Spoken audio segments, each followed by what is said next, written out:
Hello, welcome once again to Living and Active. You guys are getting a bonus Motel's new machine video today. If I sound a little bit rough and tired, it's because I am. This machine, actually, true story, this was one of the first machines that I got in after I moved to this apartment, and I got very serious about the sewing machine project. This was one of the first ones that came in. My intake date on it, let's see,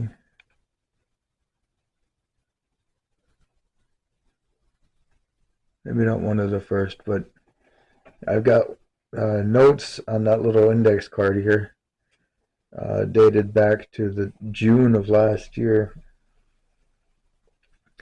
So maybe it wasn't one of the first, or maybe I just got a bunch in at a time, and it was about 3 months before I got to looking at this one for the first time. You can see, nice and shiny. There's another shiny on the other side, but there's some more shiny here. So this machine is a 1930s or 40s Emerson something or other. I have no idea what the model number is.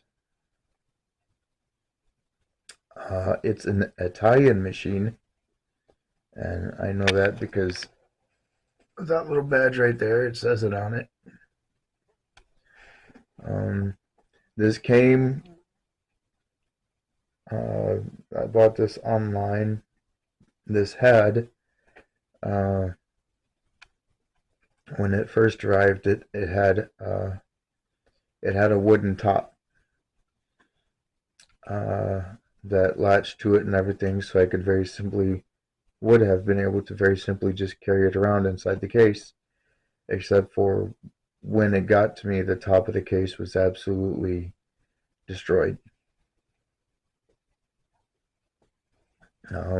So it is what it is. You can try to, buy you sewing machines that don't have top cases, and then you think maybe they'll wrap them a little bit better, but I've gotten some that, still come in with damage in them. It's just part of the game, I guess. But this this machine actually originally had an electric motor and an electric light. The motor was and the light were on two separate power supplies, and both of them plugged into. I don't know if you can see it. There's a There we go.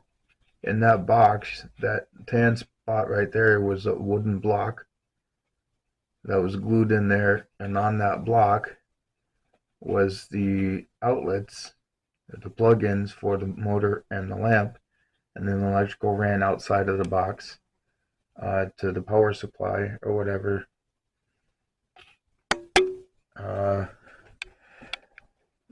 But the electrical was fried. I tried to get a replacement motor for it,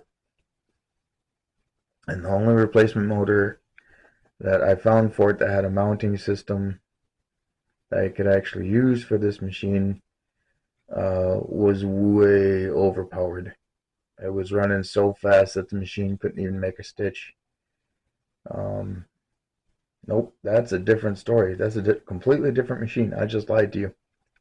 I'm very sorry. Anyway, this machine has a vibrating shuttle system, which means it's got a little arm that has a shuttle instead of a round bobbin, and it goes back and forth in an arc, and that's how the thread on the bottom thread is delivered up to the hook to catch the top thread and make a stitch.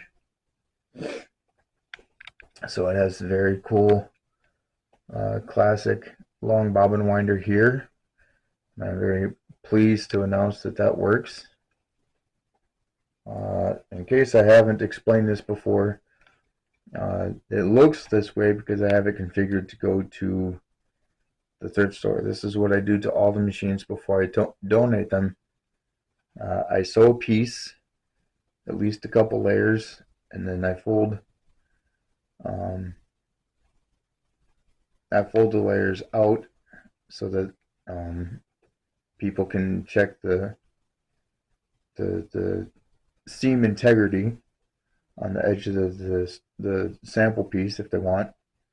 And then I usually do some kind of pattern on the stitching. I'll do some straight lines, I'll do some diagonal lines, and then maybe you can see it, maybe not, I don't know. But I try to do some curved lines, and then I just park it. I put the needle in the middle of the sample, and I cut the thread beyond the thread pin, and then I wind it up and I tape it in place so that the person who gets the machine can see how the machine is threaded, because some of these are routed in very complicated ways. And then I put a card with the kind of machine it is, the things that I've done to it, interesting tidbits that I've learned about the history of the machine or whatever, under the presser foot, and on top of the sewn sample, and including any parts I've replaced or whatever. And this is the configuration that lets the people, the administration at the thrift store, know that the machine that they're looking at in their donation pile was one that I brought in, and they've come to look for these things. And some of the customers apparently have actually come to look for these things when considering buying a sewing machine from the store, because they know that apparently they know that this means that I have gone through them fairly thoroughly and that I've tested them, and so they feel a little bit better about making the purchase, I suppose. But before I sign off on this bonus video, because I'm getting kind of tired, I've only got a little bit more than an hour before the thrift store opens up and I can actually get this donated. But I do want to show you, see if it'll come out. There it is. This machine made in Italy as a sleeper paint job. I did not know that this thing was green. I've had it for at least 9 months according to the paperwork. Never knew this thing was green until I took this little bicycle lamp thing and I was looking for I forget I was looking for. I was looking at. I was looking to see how bad a scratch or something on the other side was, and I shone it right on there, and I saw that this is a beautiful, really deep green. And so under direct light like this, the add-on of the, which is weird because the bobbin winder shield and mount, whatever, that would go over the belt for the motor appears to be black. I didn't add that. All I added was the spoked wheel and the hand crank. Both of those are black. The belt guard is not black, or is black, and then the whole rest of the machine pops very brilliantly under this kind of direct lighting. Really, really nice green. So I was kind of, that's this sort of like the bonus surprise, I guess, for a machine that's been here from the very beginning of the sewing machine project to finally being able to get out the door today. This was a good thing to see on its last day in here. So there you go. That's this video. Another. I'm not trying to inundate anybody with the classic sewing machine videos, but it's what I got. It's what I'm doing right now. Maybe you guys will see something that you find interesting or whatever. See, Without that light, it looks shiny, shiny, glossy black. Anyway, but yeah, so I'm gonna go now. I'm going to uh, do all the things I have to do with this video. I gotta clean up the work area, get all the tools put away and everything, because I had to do a lot. I had to last year when I first got it, I had to fix the damage to the base itself because the base was wrecked as well. And then here's my left half a hand unbraced, by the way. This is not going to end well. I'm already pushing things too hard anyway, so what's the difference, all right? Ow. That stank. That was not great. See, here's the other shiny. It's reflective, even. That's my knee, by the way. But you see here, underneath these metal things that I installed in the wee hours of this morning are two round lugs. They don't screw into the base like most sewing machine lugs do. They just sit there. They sit in the holes, and that's all they do. There's absolutely nothing holding the machine in place, so when you flip it up to look at the underside, it was constantly the lugs were coming out of the hole. So I fixed that. Unfortunately, whoever gets this, I put a note on the back of this card, by the way, telling them this. But the lugs that hold it into the machine or into the base are also the hinges.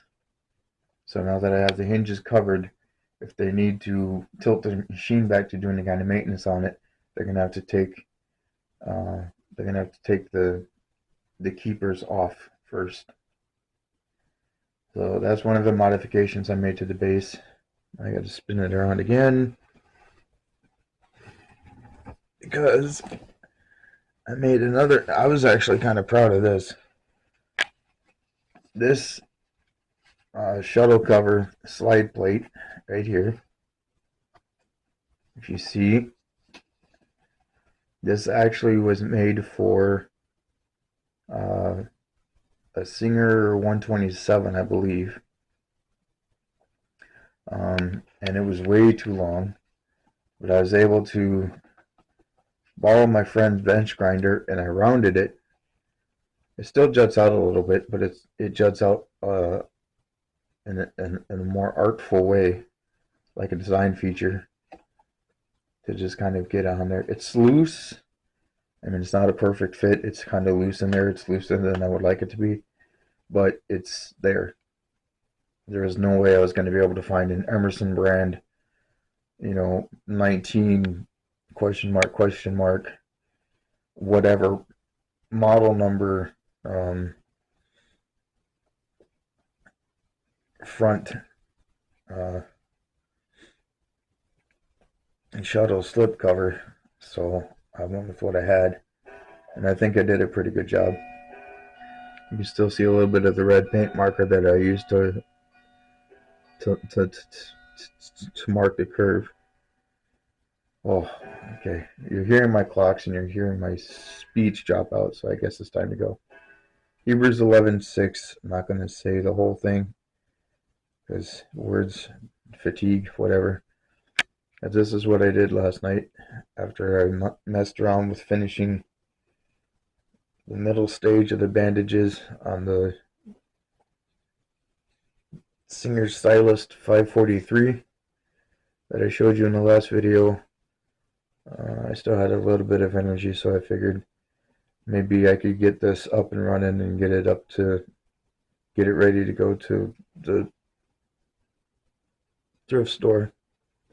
And so I did, and now I'm very tired, and I'm wondering if I'm going to end up having to cancel another Living and Active live gathering, which is in another 6 hours, because I'm exhausted. Maybe I'll be able to rest enough to be able to drive to another town and sit there for 2 hours and not be absolutely crushed by it. I don't know. But anyway, Hebrews 11:6. Until next time, if there is next time, and there might not be, God be with you.